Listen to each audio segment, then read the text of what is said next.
এখন দুপুর 12টা 10 বাজে, দেখতে পাচ্ছেন। এটা আশা পাওয়ারের এমপিপিটি সোলার চার্জ কন্ট্রোলার। আপনার রিডিংগুলো একটু দেখুন, দেখাচ্ছি। আমি এটা নতুন করে লাগিয়েছি, এক্সট্রা লাগিয়েছি। কেন লাগিয়েছি এখনই বুঝতে পারবেন।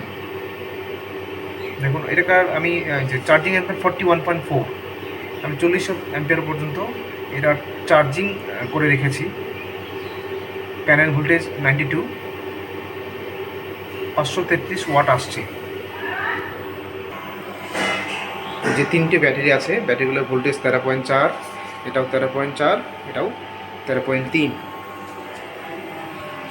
ঘরের মধ্যে 587 ওয়াট চলছে, পুরোপুরি চলছে এই গামা প্লাস দিয়ে। আর এটার জন্য যে প্যানেলগুলো লাগা আছে, সেই প্যানেলগুলো থেকে কতটুকু ওয়াট আসছে আমি আপনাদের দেখাচ্ছি। দেখুন, 527, 527, 26 এই ওয়াট আসছে। তো যেটুকু পরিমাণ ওয়াট আসে তা দিয়ে আমার বাড়ি কিছু চলে না, যার জন্য আমি এটা লাগিয়েছি নতুন করে। এখান থেকে 533 ওয়াট আসছে।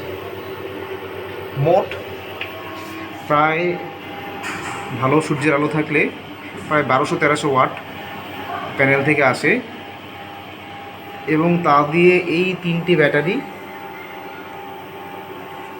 এবং ঘরের যত সরঞ্জাম খুব সুন্দরভাবে চলে যায়। দিনের বেলা পুরোপুরি এই গামা প্লাস দিয়ে চলে যায়। আর এই এমপিপিটি আশা পাওয়ারের এমপিপিটি সোলার চার্জ কন্ট্রোলার দিয়ে তিনটে ব্যাটারি পুরোপুরি চার্জ হয়ে যায়। কাজে দিনের বেলা এবং রাতের বেলা দুটো সময়ই আমার সোলার দিয়ে কাজ চলে যায়। মেইন লাইন বন্ধ থাকে সবসময়, দেখতে পাচ্ছি মেইন লাইন সবসময় বন্ধ থাকে। ধন্যবাদ সকলকে।